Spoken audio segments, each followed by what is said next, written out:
Om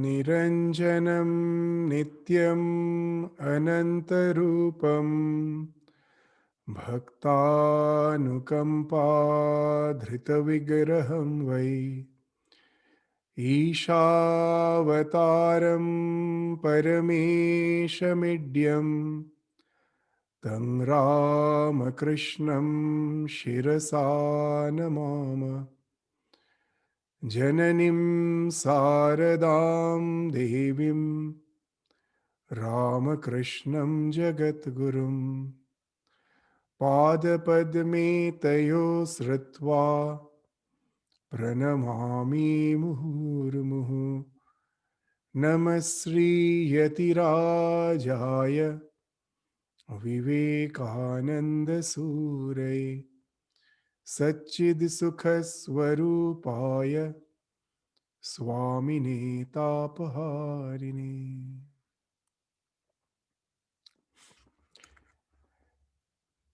So, in the last class, we commenced our discussion on the fourth chapter of Swami Vivekananda's Karma Yoga. The chapter is What is Duty? And as we have seen, as we were proceeding, that we find that Swami Vivekananda very systematically has taken up the topic of what is duty. So at the very beginning, we find that what's the idea which of duty he was speaking of, that it is necessary to understand what duty is. We can, in general, say that duty is our responsibilities based on our moral obligations.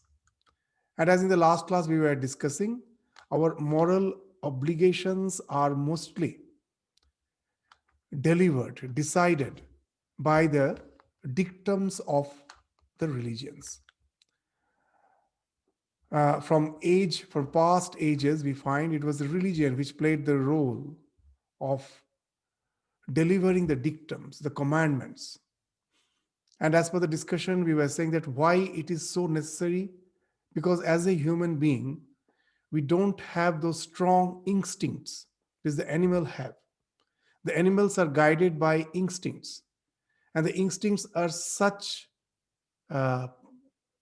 programmed in such a way that we will find that the nature is in no way disbalanced or disbursed, disturbed because of all their instinctual habits.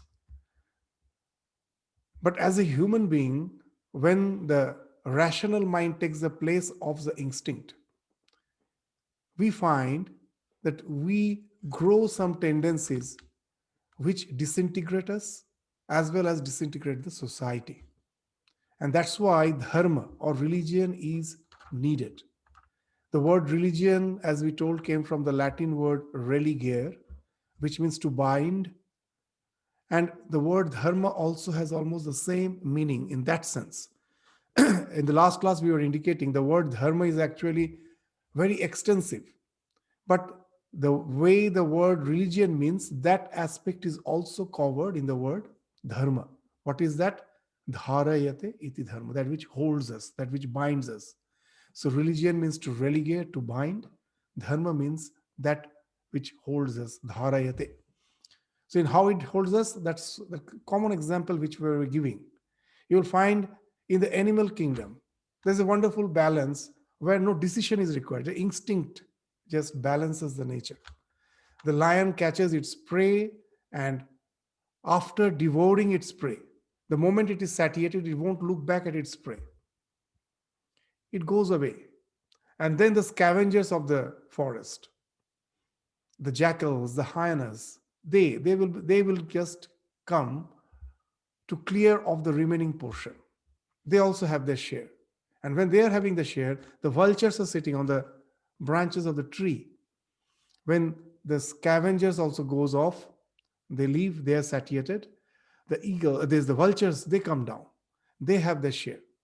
So you will find that it is not that they are relinquishing, that they're saying that, okay, I just renounce a part of my share for you. Nothing like that. The instinct is such, the moment they are satiated, they never look back to their prey, and you will find a wonderful balance is there. Everyone is getting their share. But as a human being, we have the tendency to hoard. We go to the market, we go for shopping, and we find that certain fruit or certain vegetable is in abundance and the price has come down. And what we do, we buy a lot, and what we can have, we have, and the remaining goes into the wonderful, that your machine, the wonderful electric gadget which you have in your house, the refrigerator. Why? No, I will continue with it. It's not that as I'm satiated, I forget about it. I store it, I hoard it, and continue it for the next day. Now, as a human being, to a certain extent, hoarding is required because you have to sustain your family, you have to take care of your children. But what happens? The hoarding becomes an obsession. As in the last class, we were saying one of the biggest evil of the human society is the hoarding. The 99% of the wealth is with the 1% of the population. And this makes the society carcinogenic. Just like the cancer cells, if small portion of the body starts growing, harming the entire body, at last the body dies and the cancer cells also dies. And so we find, what to speak of religion, even the government have to think of some laws, rules, regulations which has to be implemented so that there is, in the form of taxation or whatever you may say, there is a distribution of wealth. Otherwise the society cannot function. So here we find the do's and don'ts come into picture as the moment the instinct gets poor. And these are the moral obligations. But then we found that all these rules, regulations, as per the religions are concerned, are so varied. Sometimes they are diametrically opposite. Then what if I say my duty is my responsibilities as per my moral obligations, which has been decided by the authority like the church or any other religious body or maybe the government? They're so varied. How can I define duty that way? And then we find Swami Vivekananda is bringing the notion of choice. That yes, as per the dictum, it may be varied, but something called conscience, something called conscience is there in the deep in my heart. And that conscience generally never takes us away from the correct path. It always speaks the correct thing. So as per the conscience, we have the right to choose. Is there something called absolute reality, as in the last class we were discussing? Ramakrishna used to say, yes, though all the opinions in the various religions, the dictums, the commandments are so varied, but still there is something called absolute truth. What he told, and what's the absolute truth? In a very simple language, he indicates that what's the absolute truth? If you eat chili, you are bound to feel hot. And you may find that it's something like a very queer sentence, a queer statement. In what way it speaks of the absolute truth. So if we just try to understand those words, reflect on those words, we'll find Ramakrishna saying a wonderful thing. The choice is ours. When you are taking food, in a separate plate, some chili has been kept. Now, whether I take a chili or not is my choice. But once I take the chili, I have it. Can I say I will just have its flavor and I'm not going to have that hot sensation? I don't like it. Once I take the chili, I'm bound to have that hot sensation. So that is the absolute law, that law of karma, that certain actions are going to reap results in a certain way, which I can never change. Just the way, if I say I don't believe in gravitation, am I going to fly? I cannot. So similarly, these laws, the so-called uh, moral laws, are something which cannot be broken. In our attempt to break the so-called vidhis, the injunctions of the scriptures, at last we find we broke ourselves. Just the way a man jumping out of a multi-story building saying that there is no gravitation. At last, he breaks himself. We also can be assured of the fact that today or tomorrow, the problem is that when I take chili, the feeling of that hot sensation is instant. But in society, sometimes we do some mistake for which we understand that it was a historical blunder 100 years later. There are so many examples. Colonialism was one of the examples. For about a century, more than a century, for 2 centuries, it was the common practice in the European countries to have a colony. And after the Second World War, they had to they had to take a decision through the United Nations that no more colonialism, because that has resulted in this devastating war. If we just really look at the history, we will find. So I'm just giving one example. There are innumerable such examples where we find that we understand that we have made a historical blunder. It was not as instant as tasting the chili, but its result is bound to follow. So, in this respect, Swamiji is now saying that it is our choice as per our conscience that speaks of our duty. Now, again, the next question comes that what actually is that conscience? You'll find that for most of us, the conscience actually is authoritarian. That how the conscience is formed? That as a small child, for certain acts, my parents applauded me. For certain acts, I was reprimanded. And the idea came that this for which my parent is applauding me, appreciating me, they are good. The things for which I have been reprimanded are bad. So it is the external authority whose opinions are gradually getting internalized. When I go to the school, the teacher appreciates me for certain thing I am being reprimanded. Again, that's the authority. So these are the things which gets internalized. And that becomes the internal voice. There's the authoritarian conscience. And again, we find that again is so varied as per the culture, as per the state, as per the region where you are born, as per the culture. You'll find that the authoritarian conscience can really be extremely varied. So if I say my duty is to follow the conscience, again the question comes that can it really take me to some common grounds? And again, the answer is no. And then Swamiji is bringing the idea of that conscience, of course, is required, but it should be spiritually oriented conscience. Now, again, the doubt means Swamiji one by one is bringing the point, and then you will find that there again some doubts are there, and again he is specifying in that to bring out the idea of duty more clearly. So you will find that when he says we speak of conscience, we find the authoritarian conscience. It leads us to very varied opinions. And now he's saying, okay, it is a spiritually oriented conscience. That which takes us Godward. Now, again, it can be varied. You will find in the present world, in the name of religion, the maximum violence is going on. And they're thinking, it is that when this violence goes on, war goes on in the name of religion, the so-called the faithfuls, those who are adherents to particular faith, they think they're doing the right thing. They're going towards God through all those violence. Now again, Swamiji is bringing the idea that spirituality, when I speak of spirituality, when I speak of God, there can be two types of God. One is the tribal God, which speaks of war. That I have a particular tribe, I have a God, you are another particular tribe, you have a God. Whose God is greater? Come, let us have a fight. Who wins, his God is greater. So that's the idea of primitive tribal God. That's one. And another idea of God is very nice, a very universal definition which Swami Vivekananda is giving of God. What is it? Unselfishness is God. What a wonderful definition.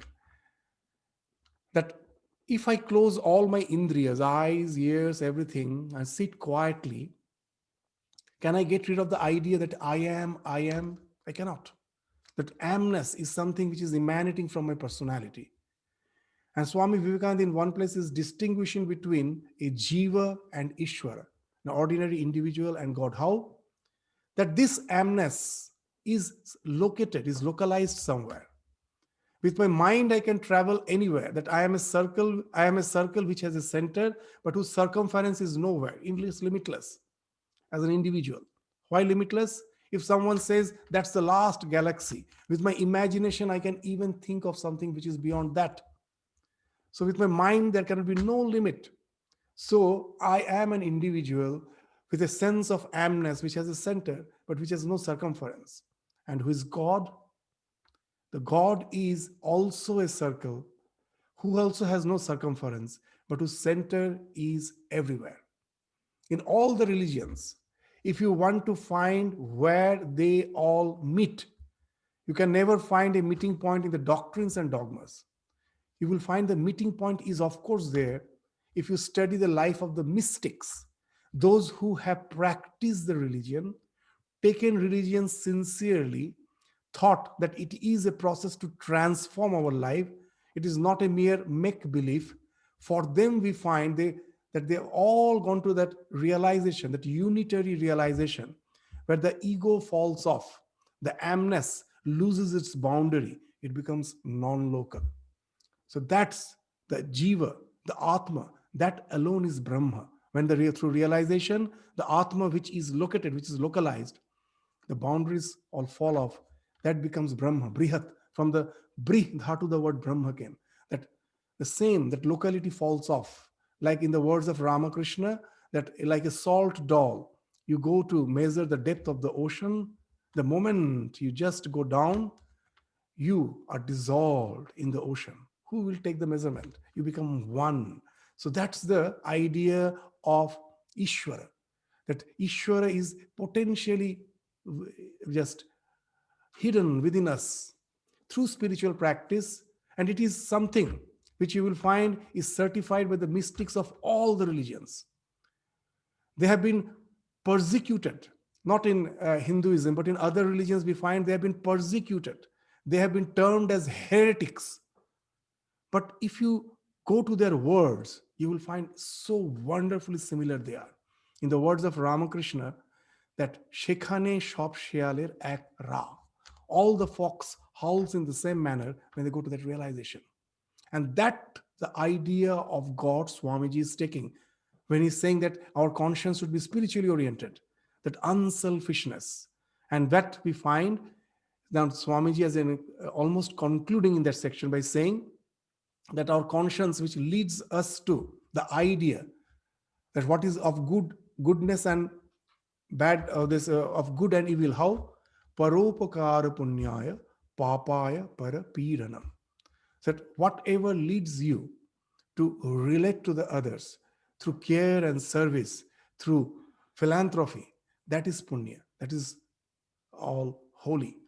And parapiranam, whenever, whatever hurts you, the same thing when you do it to others, which becomes the cause of others' suffering, they are all evil. So now, with this idea, Swamiji is saying that now, yes, that our obligations for duty, that we should have a moral obligations. That moral obligation should be based on our conscience, and that conscience should be spiritually oriented. And when the question of spiritual orientation comes, the idea of God comes. And again, that idea of God shouldn't be the tribal God. It is the God, the spiritual, which speaks of the spirit, that the universal spirit. That's the idea of God. From that standpoint, when you really try to understand what's your duty, you will find that the duty becomes very clear. Now, the next question, of course, comes that just now we told that we are born in a particular society. We, of course, are bound to have that authoritarian conscience also. And now Swamiji is saying that we should orient our life as per the spiritual conscience. Are these two not in clash? So Swamiji, to synthesize this authoritarian conscience and the spiritually oriented conscience, is bringing the idea of swabhava, with which we stopped our discussion in the last class. Swabhava, the wonderful idea of swabhava, which Bhagavan Sri Krishna is speaking of in the 18th chapter of Bhagavad Gita. It's a wonderful idea that I can never jump out of myself. That we, as per our past birth, our previous innumerable births, we have developed certain trends, certain tendencies. Our samskaras find expression in two ways. That whatever I do again and again, that gets deeply ingrained in my psyche, in the subconscious mind, as a tendency. I have a tendency to do that. That's the individual aspect. And there's a collective aspect. What's that collective aspect? That the tendencies which has been developed, it needs a favorable circumstance to fructify. Suppose I, in the last birth, wanted to be a musician. I was very much passionate about music. I started learning music, but I couldn't just do it satisfactorily. The tendency has grown. So that is the individual aspect. The tendency has grown. The tendency, the likeness for learning music has grown. That's the individual aspect. There's another aspect. What's that? Now, the tendency has grown, but what is the assurance that I will get favorable circumstances to learn music? So here, the Karma Vada says there is a collective aspect also, that you will be gravitated to a family, to circumstances where you will find learning music is something which is, all the resources for learning music is abundant in the family of the musicians, where you, from the childhood, you find you get all the favorable circumstances to learn the music is available to you. So that you have not, that is something not you have developed by yourself. The family was already there. All those favorable circumstances were already there. You are just gravitated to that situation. So swabhava is that as per my innate tendencies, I am born in a particular society, I am born in a particular circumstances. So there the authority is something which I cannot deny. My nature has brought me under that.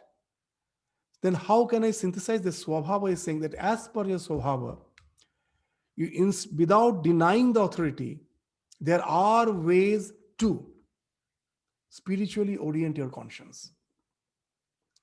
That's a very important thing. You may say, how is it possible? If we really look down in our personality, we'll find one thing. Throughout our life, in the name of following a particular philosophy of life, what we do actually is philosophize.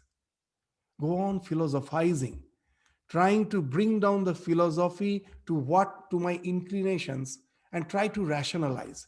The human beings has a tremendous capacity to rationalize anything. This intellectuality is a double-edged sword. With that, you can prove anything, disapprove anything. To give a common example, our senior Swami Sunishthananda gives this example very frequently. What's that example? That in his student days, there was a lawyer in the British India, long back, a Bengali lawyer who was a reputed lawyer. Everyone had the idea that any case you take to him, if he takes it, you are going to win. He can make you win the case. So a lady one day, a very poor lady, poor woman, one day rushed to that lawyer. Her husband, out of anger, at a certain rage, he's a nice person.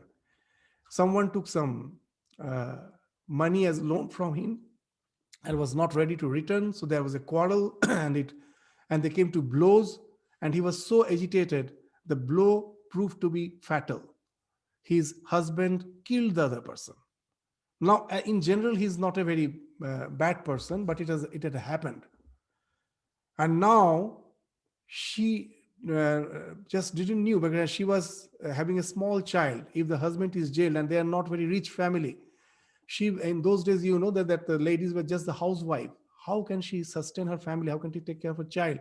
So she almost went and fell flat at his feet, at the lawyer's feet, and just told, you have to save me. Now the lawyer told, okay, let me see what I can do.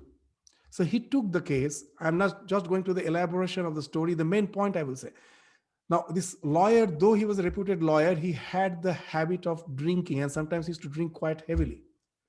On the day of here, this the first when this legal battle was supposed to be there. Very interesting. This lawyer went and started speaking against the that person who was killed. Who can that? How can he save himself? There are so many witnesses have seen him doing that. He came to rage and he just killed the person in front of so many other people.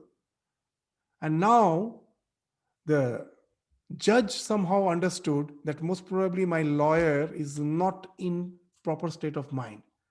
And then he told, well, my dear lawyer, most probably it is you who are supposed to defend the party, isn't it? And now he came to his senses. The next sentence he told, yes, sir, that's what I'm supposed to do. I was just giving the arguments which my opponent lawyer is supposed to give. Now I will just, what you say that, I will just contradict, I will just go against, I will just use my judgments to say that what he actually has told is wrong. And he used it skillfully, his power of deliberation skillfully, and at last he was able to save that person. And this is, I'm not speaking of whether it is right or wrong. I'm saying that it was, as Swamiji was saying, it was the headlines of the newspaper in those days. So what it shows that this human intellectuality is a double-edged sword. Anything you can prove, anything you can disapprove. And that's the things Shankaracharya very humbly is saying. After proving the Advaita Vedanta, and he's finding no opponents are there to really contradict him. Such and even such a situation, how does see how humble he was. He's saying, yes, most probably none are there to contradict me, but there may be someone. They may come and contradict the way I have rationalized the Advaita Vedanta. I have through intellectual rationalization, I have went to the conclusion. They may somehow may contradict. And the next sentence, what he's saying is, but no one can contradict the realization. If, as in Ramakrishna used to say, once you have seen the ocean, if people come and explain you there is no ocean, you will just sit, just quietly. You know the ocean is there, you have seen. So your perception is the only proof that cannot be contradicted. Through intellectuality, I can even just contradict it. So here also we find, when they're speaking of the conscience, we find that there are so many contradictions are there. But at last, Swamiji is saying these two can be synthesized if we are not philosophizing, if we are really very sincere. My swabhava can actually explain me without any bias what's the way out, and that will be spiritually oriented. And that's why we find Sri Ramakrishna again and again is saying, Avatar gorte ashen, bhangte ashen. That all the spiritual giants, when you will find in their life, they come, they just build up, they never destroy. They just don't go on criticizing the things. They accept the social norms, and from that they try to transcend without just breaking, they try through revolution. So there tara gorte ashen, bhangte ashen. So there is a way. So that's the thing. So how we find our Swamiji is indicating when he's indicating about the swabhava. So that was where we stopped our discussion in the last class. Now we will again resort back to the text to see that how Swamiji is progressing with his analytical judgment, analytical idea, analytical and this analysis of what duty is. That now we have understood that our swabhava should determine the our duty. Now the next, let us go to the discussion. We find that how he's taking his analysis still further.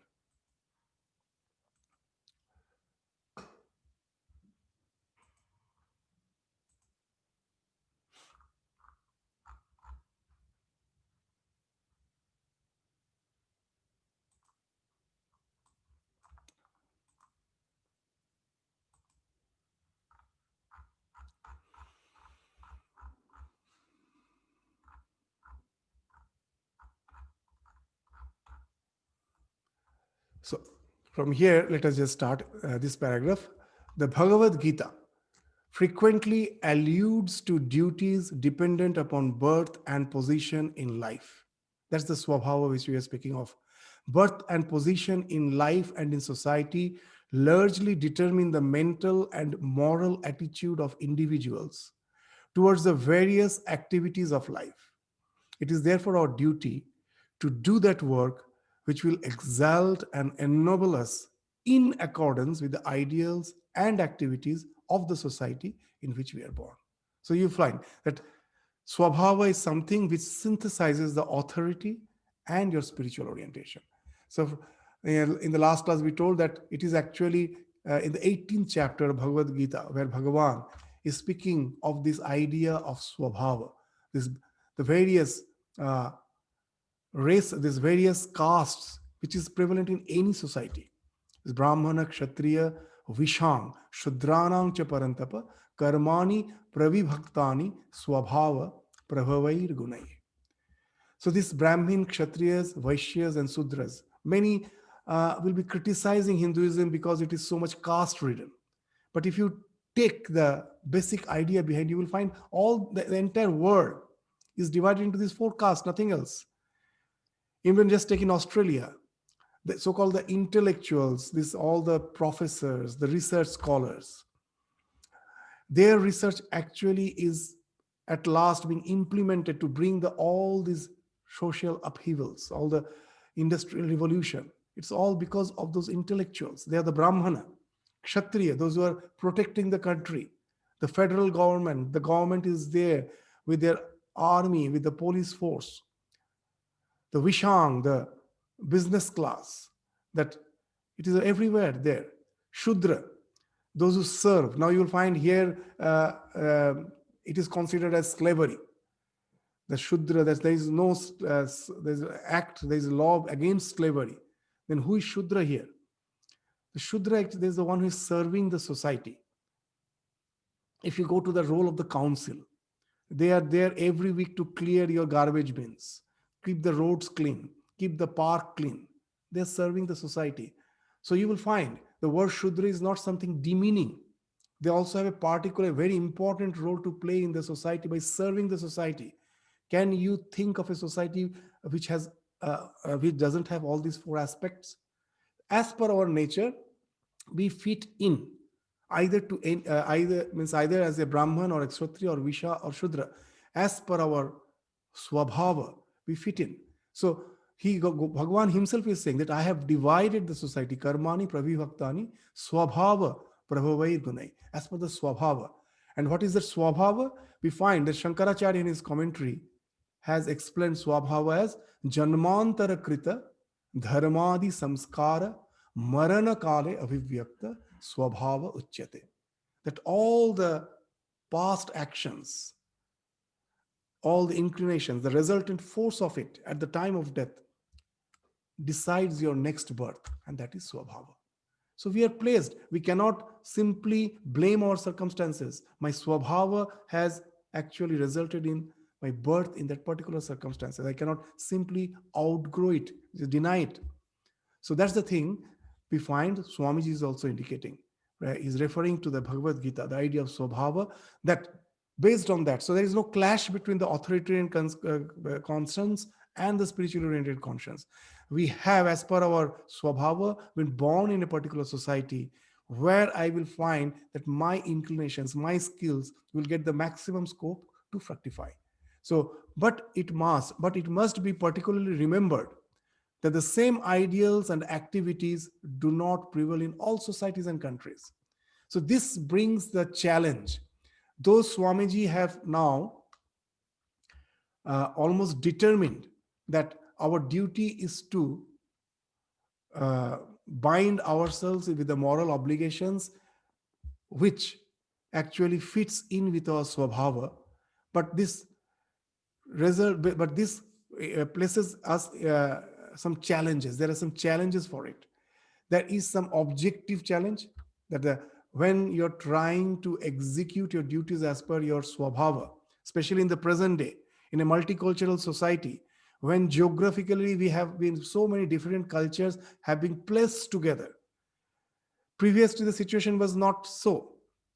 We, for centuries together, that were actually uh, totally segregated from the other cultures. We were quite happy. Geographically, we were totally segregated. And that was the society. But now you will find in the modern world, the there is no other way. Geographically, we will find that our uh, profession, our life has brought us into this cauldron where all the cultures are intermingling. So geographically, that boundary has fallen off. And here comes that my swabhava is in constant clash with the others. So here, that's the thing. So there, what's the thing required? So objectively, when I'm just judging the swabhava, when I'm just trying to do the duty as per my swabhava, then again we find in the Australian constitution it is there that everyone has to be respected. Try to see the person from his background. That's the thing which speaks of empathy. And that Swamiji will bring into his discussion now. That the challenges of swabhava, that's challenges of doing your duties as per your swabhava, as per the objective, as per the others are concerned, there is a challenge. What's the challenge? You may be misjudged. So that's what Swamiji will now bring into his discussion. He will even bring into the discussion his personal experience. Let us go through it and then we will come again back to the discussion. But it must be particularly remembered that the same ideals and activities do not prevail in all societies and countries. Our ignorance of this is the main cause of much of the hatred of one nation towards another. An American thinks that whatever an American does in accordance with the custom of his country is the best thing to do, and that whoever does not follow his custom must be a very wicked man. A Hindu thinks that his customs are the only right ones and are the best in the world, and that whosoever does not obey them must be the most wicked man living. This is quite a natural mistake which all of us are apt to make, but it is very harmful. It is the cause of half the uncharitableness found in the world. When I came to this country and was going through the Swami is coming to his personal experience, and was going through the Chicago fair, a man from behind pulled at my turban. I looked back and saw that he was a very gentlemanly looking man, neatly dressed. I spoke to him, and when he found that I knew English, he became very much abashed. On another occasion, in the same fair, another man gave me a push. When I asked him the reason, he also was ashamed and stammered out an apology saying, "Why do you dress that way?" So that's the thing. The sympathies of these men were limited within the range of their own language and their own fashion of dress. So even in the modern days, when we speak of empathy, there are two types of empathy. One is affective empathy, and another is a cognitive empathy. So if we try to understand, it's a very simple thing. Affective empathy, even in small child, we find the one who has not been educated, one who has not been trained, that they are all playing together. One of the child falls and gets hurt a bit, starts crying. All the other children will start crying. That is affective empathy. That our mirror neurons immediately reacts as per the situation. That in the evolution, as in the process of evolution, as we have grown, we have developed that faculty. It is something instinctive. So when we are with our own people, we are so nice. The person who pulled the turban, most probably, as Swamiji himself will be indicating, most probably he's a very nice person when he's dealing with his own children, dealing with his own family, a kind-hearted person.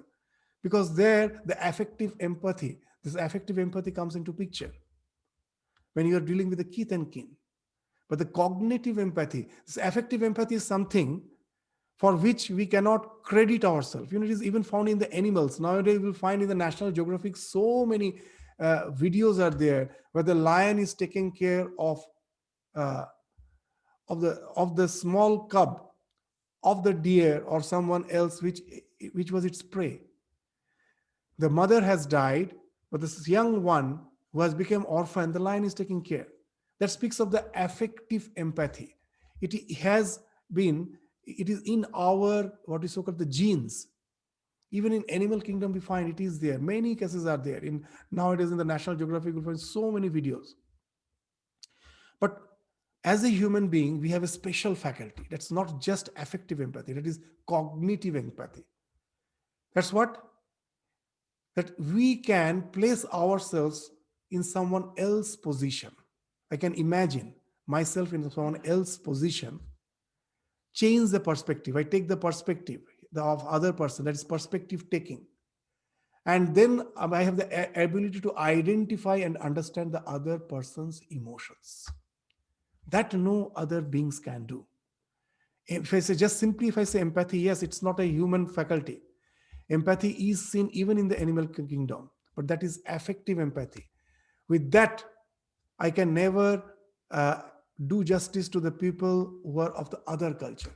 What's required is that cognitive empathy, where we will find that because of the affective empathy, the person who was so kind to his own family members can become something very different, very rude, very crude to others, to some people of other cultures. And in a multicultural society, it's a big challenge. So that's the thing Swamiji is indicating, that we have that uniqueness as a human being to develop that cognitive faculty. Affective empathy is something instinctive. It is demonstrated even in the animals. Cognitive empathy is unique to humans, for humans alone can guide their emotions with their will. When you find that love is willing for your own child, it is something quite instinctive. But when you see an other person of a different culture, the emotion doesn't come as such, as per the instinct. But there you can have your will, that supposed to, I'm supposed to respect that person, cooperate with that person. That will comes. And then you will find after 2 days, the love has started developing. At the beginning, most probably, I felt a bit of separation with that person. But I tried to put him in his perspective, and then I used my willpower. As a human being, I have that faculty. I tried to relate. So at that time, my so-called behavior is actually not speaking of what my inner feeling, but the will. But the will is coming into the picture. I am behaving in a way so that the other person is not hurt. To be sure that you will find to be, that your first when you're using your will with the help of your this conscience, spiritually oriented conscience, after some time that emotion has started developing. So this is a very wonderful human capacity, that we need not just be totally guided by our emotions. I can use my will to create some new emotions, some very sublime emotions, and that can be very, very fulfilling. And that's what Swamiji is indicating here. What he's saying, that the sympathies of this man are limited. They are also very sympathetic, but it is limited within the range of their own language and their own fashion of dress. Much of the oppression of powerful nations on weaker ones is caused by this prejudice. It dries up their fellow feeling for fellow men.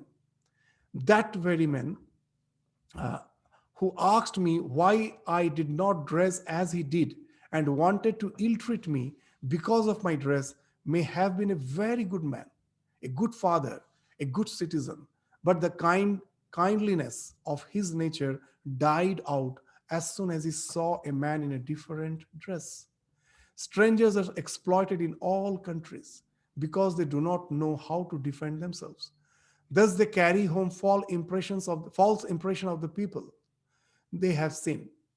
Sailors, soldiers, and traders behave in foreign lands in very queer ways, although they would not dream of doing so in their own country. Perhaps this is why the Chinese called Europeans and Americans foreign devils. In those days, it was a very common thing. The Chinese were very antagonistic because they have faced some uh, ill treatment. From whom? not from the entire civilization. It's the sailors, that's the Swamiji is saying, who goes to the foreign land and they behave in a way by seeing which we immediately grow an impression that most probably the entire race is like that. But that's not the fact. But we develop because of our this misjudgment. So this all is happening. Why? That we lack the capacity to use our will to really first show kindness, show cooperation to the other person, uh, by changing our paradigm, by taking us, by just imagining ourselves in his situation. So that's the thing Swamiji is indicating. They could not have done this if they had met the good, the kindly sides of the Western life. Therefore, the one point we ought to remember is that we should always try to see the duty of others through their own eyes. So if you suddenly find a person is lamenting and you just immediately come to the conclusion that most probably he has a defect in his leg, it may be totally wrong uh, apprehension, wrong way of to understand. What you have to do, you have to come out of your own shoes and wear that person's shoes. And then you will find that he was lamenting because it pinches. So open your shoes, wear the other person's shoes, and then you will find that why he was limping.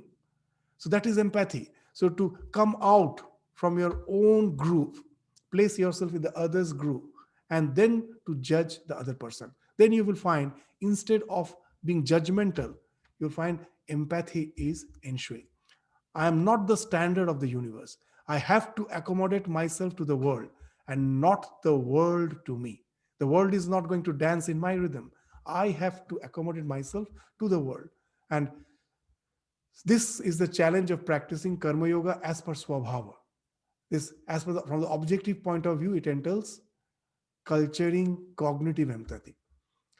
With we have to develop that cognitive empathy. Otherwise, to practice Karma Yoga as per Swabhava becomes almost impossible. So we see that environments change the nature. In this respect, we will say that how the things have changed. You will find Swami Vivekananda in the West. Nowadays, many won't understand. In the West, when Swami Vivekananda was there, there were no Hindu preachers. He's the first, the pioneer who went to the West to preach Hinduism. And we find many of his photos not in the traditional Gerua dress. He's wearing coat, pant, and other dress. In those days, as you will find that Swamiji was again and again, uh, he had to face this lot of insults, lot of this, this harassment when he used to pass through the streets. There are so many that Swamiji always had to adjust there in so many ways. He always made it a point when he was walking through the street. If you read the new discoveries, so many interesting things are there. He not only dressed himself in the European dress, he also made it a point that some American lady should be with her. Because one of the very strong point of the American civilization in those days, that they respected the woman folk a lot. Though they may feel like harming him, but when they see him to be with a lady, that's just to respect the lady, they won't disturb him. So he made it a point. It's a wonderful thing. You will find so many things. Swamiji always made it a point that whenever he's out in the streets, not the American gentleman, it should be the lady who should accompany him. And then no one is going to harm him. So just see that was the situation. And compared to that situation, now you think in the Western world, we are moving out freely with our Gerua dress. The things have changed. So when Swamiji is saying the things, then now you will understand that how that there is some social evolution in the present. Unknowingly, the things that now we are so much more accommodating. The things have changed in a very positive way, which we should, of course, appreciate. So therefore, the one point we ought to remember that is that we should always try to see the duty of others through their own eyes and never judge the customs of other peoples by our own standard. I am not the standard of the universe. I have to accommodate myself to the world and not the world to me. So we see that environments change the nature of our duties, and doing the duty which is ours at any particular time is the best thing we can do in this world. Let us do that duty which is ours by birth, and when we have done that, let us do the duty which is ours by our position in life and in society.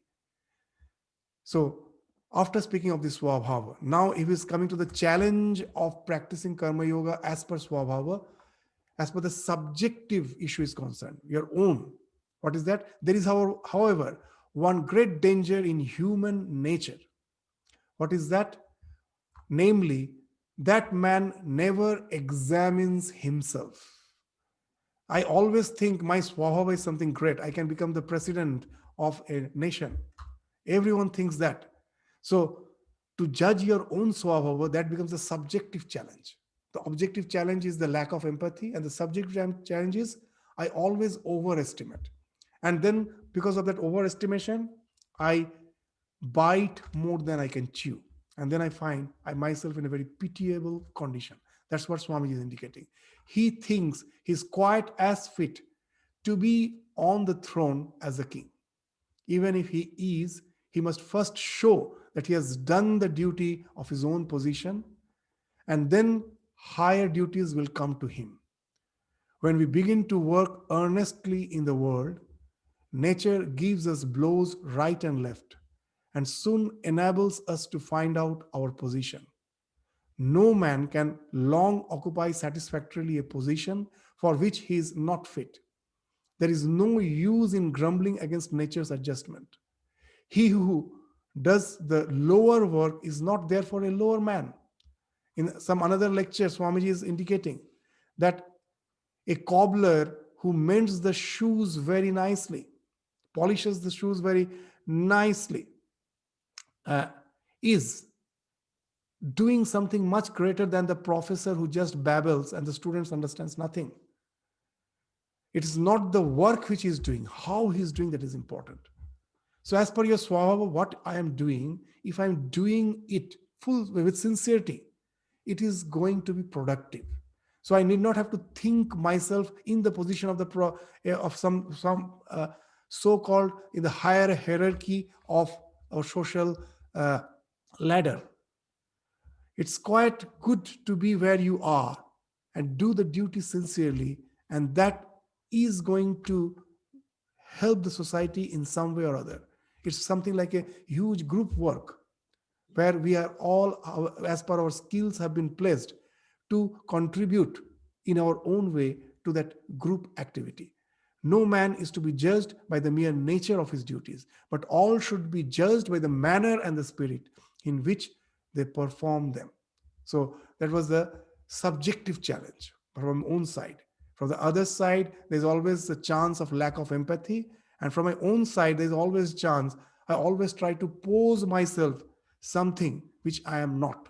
So later, after discussing this, now Swamiji will say that come to the conclusion that doing the work as per the swabhava and at the same time trying to efface your ego is the thing which entitles the real karma yoga.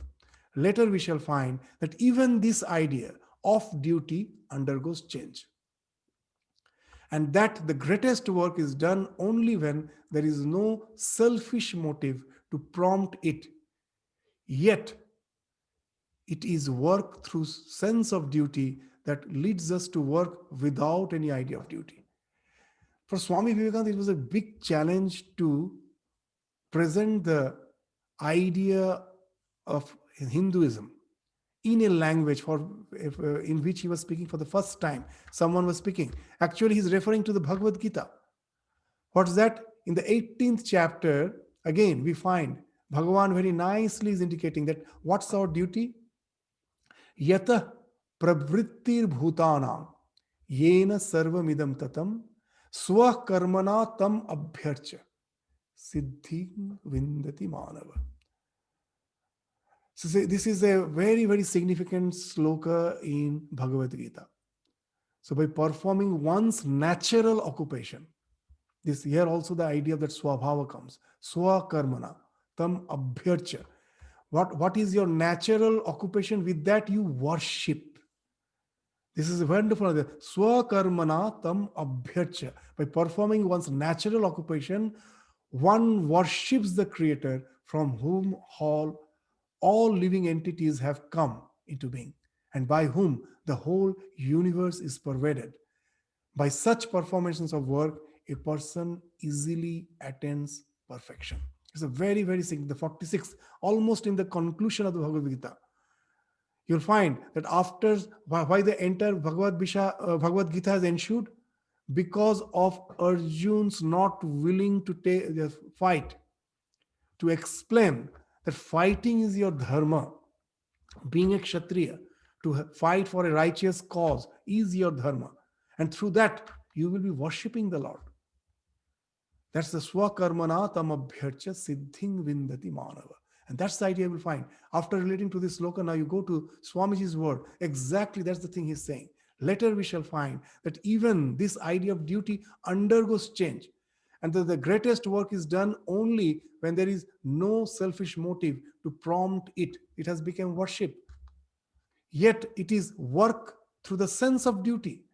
The swakarma, it is from the sense of duty as per the situation of life, whether what you are entitled to, that you are doing, but doing with a sense of worship, without any selfish directives, without any selfish motive.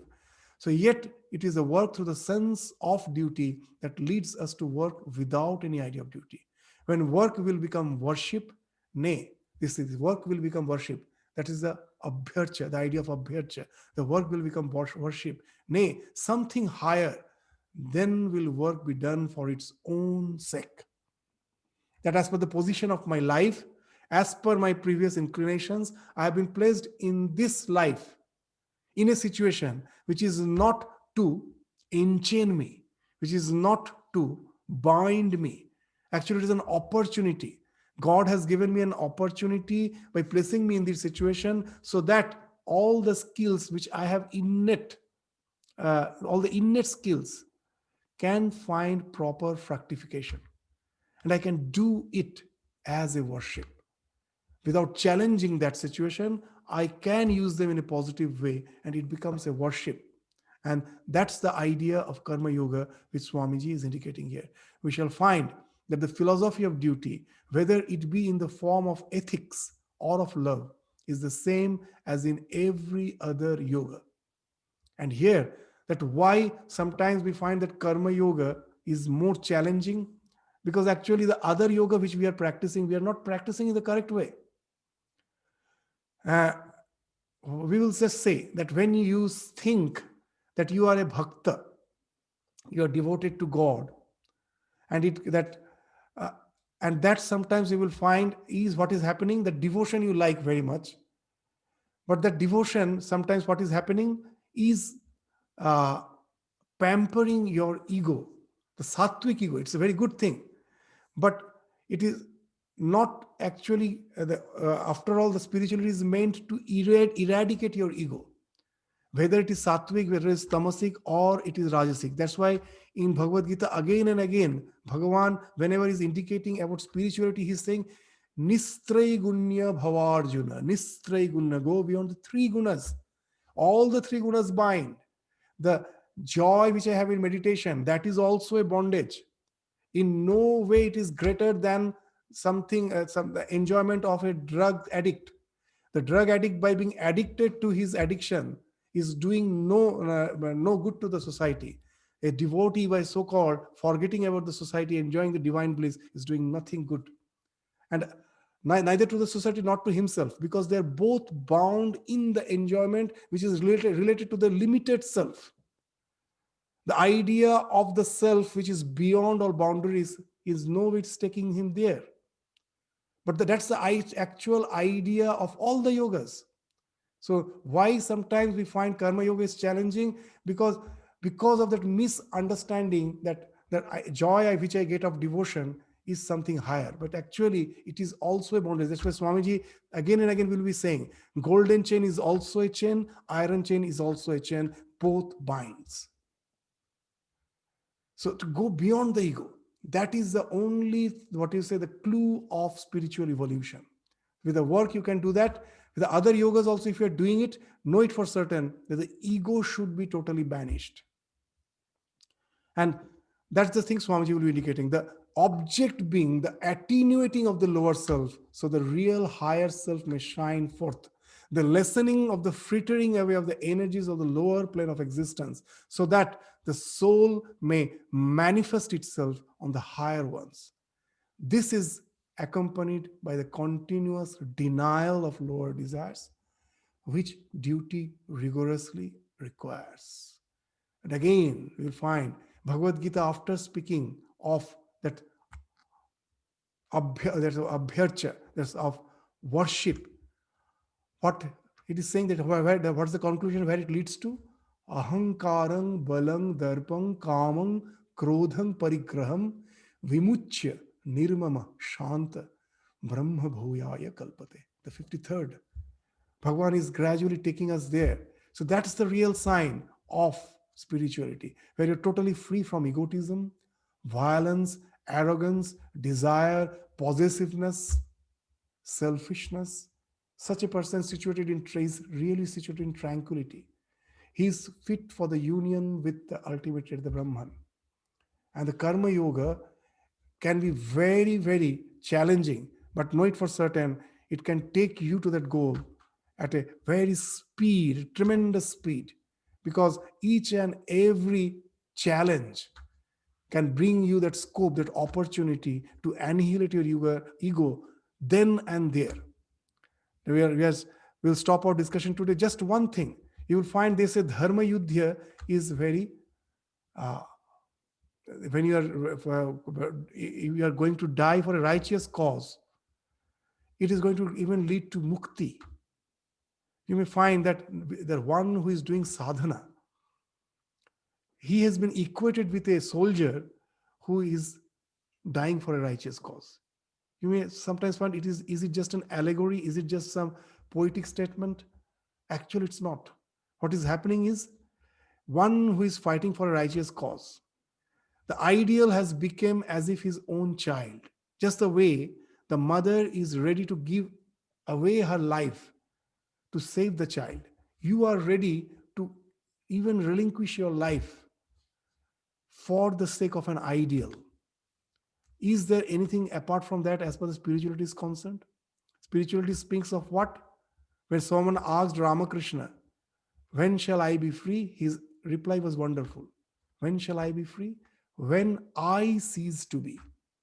Now, when you have a tremendous love for an ideal and you're ready to give away your life for that, your I immediately ceases to be.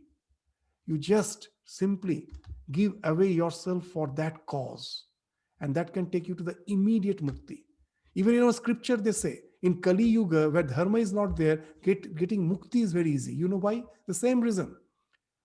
Ramakrishna used to say in Kali Yuga, to practice truthfulness is tapasya. Just you make a resolve that I will never deviate from truth. So much opposition will come that you will find that it is even endangering your life, but you hold on to it. So what happens? You even are ready to forsake your so-called uh, all the so-called pleasures of life for your truthfulness, and immediately takes you to liberation. That's why in the scripture they say, in Kali Yuga, liberation is very easy. You will Satya Yuga, you will find them, it's mentioned, for thousands of years they're doing meditation. And liberation comes after so many births. Why? Because they were all tagged up in that what is sattvic sukha, from where they couldn't take a plunge. But here it happens very easily. The circumstances are so challenging. Just by adhering to the truthfulness, you can take a quantum leap and just immediately you can go to the liberation. So at this age, the negative side is You don't find dharma anywhere. The positive side is it can give you a tremendous opportunity to take a spiritual leap, a quantum leap in spirituality, and go to the liberation immediately. These are all the words of the scriptures. And if you try to read between the lines, you will find wonderful meanings coming out. And that's what Swamiji in various ways is indicating. So with this, we stop our discussion today. We will continue with the discussion in the next class. Most probably in the next class, this chapter needs a synopsis, that overall view. We will just try to have an overall view of this chapter and find how beautifully Swamiji is just defining duty, is showing us that what the actual duty should be, and we should, according to the duty, guide our life. So with this, we stop our discussion today. Om Shanti Shanti Shanti.